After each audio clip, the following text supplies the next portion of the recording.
కర్ణాటకలోని కలబురిగిలో ఆశ్చర్యకరమైన ఘటన జరిగింది. భర్త హత్యకు ప్రతీకారం తీర్చుకుంది సదరు భార్య. ప్రతిజ్ఞ చేసి మరి నిందితులను చంపింది ఆ మహిళ.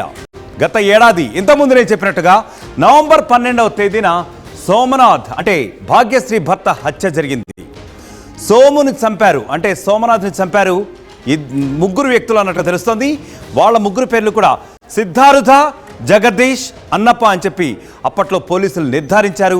వాళ్ళని అరెస్ట్ చేశారు. తర్వాత రోజున అంటే నవంబర్ 13వ తేదీన వాళ్ళని తీసుకెళ్లి జైల్లో పెట్టారు. వాళ్ళకి శిక్ష విధించారు. అయినప్పటికీ కూడా వాళ్ళు కొంతకాలంగా జైల్లోనే గడుపుతున్నారు.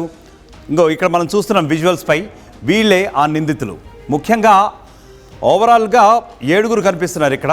ఈ నిందితులు ఎవరో నేను తర్వాత చెప్పే ప్రయత్నం చేస్తాను. ఇప్పుడు నేను ఎవరైతే చెప్పానో సోమును చంపిన సిద్ధార్థ, జగదీష్, అన్నప్ప అనేవాళ్ళు, వాళ్ళకి సంబంధించిన వాళ్ళు అయితే వీళ్ళు కారు. సో ఇటీవల బెయిల్పై విడుదలయ్యారు ఏ నిందితులు సోమును చంపిన సిద్ధార్థ, జగదీష్, అన్నప్ప అనేవారు. అయితే ఎప్పుడైతే నవంబర్ 12వ తేదీన సదరు భార్య ముందు గిలగిల్లాడుతూ విలవిల్లాడుతూ నిందితులు చేసినటువంటి దారుణమైన మారణకాండకు తన భర్త బలైపోయాడు, ఆ రోజే ఆమె విపరీతంగా బాధపడింది. అఫ్కోర్స్ బాధ అని చెప్పడం చాలా చిన్న పదం. యాక్చువల్గా చాలా ఒక రకమైనటువంటి మనోవేదనకు గురైపోయింది. ఆమె బాధ వర్ణనాతీతంగా ఉంది. అయినప్పటికీ కూడా ఆమె ఎక్కువగా ఎక్స్ప్రెస్ చేయలేదు.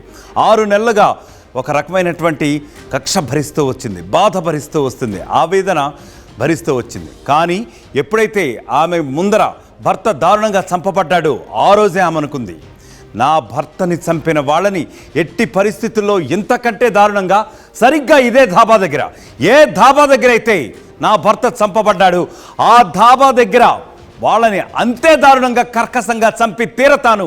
అప్పటిదాకా నా మెడలో ఉన్న మంగళసూత్రం కూడా తీయను అని చెప్పింది. అదే ధాబా దగ్గర అదే హత్య కరెక్ట్గా నవంబర్ 12న ఎప్పుడైతే ఇన్సిడెంట్ జరిగిందో 7 నెలల నుంచి కూడా భరిస్తూ వచ్చింది. కరెక్ట్గా లాస్ట్ మంత్ అంటే ఈ మంత్ జూన్ 24వ తేదీన ఆమె బంధువులందరితో కూడా కలిసి వచ్చి ఎప్పుడైతే నిందితులు బెయిల్పై విడుదలయ్యారు, అంటే ఇంతకుముందు మనం చెప్పిన సిద్ధార్థ, జగదీష్, అన్నప్పాయి ఈ ముగ్గురు కూడా ఎప్పుడైతే ఆమెను భర్తని చంపారో, ఎవరైతే ఆమె భర్తని చంపారో వాళ్ళు ఎప్పుడైతే బెయిల్పై విడుదలయ్యారో మాటు వేసింది. వాళ్ళు ధాబాలో ఉన్నారని ఆమెకి తెలిసింది.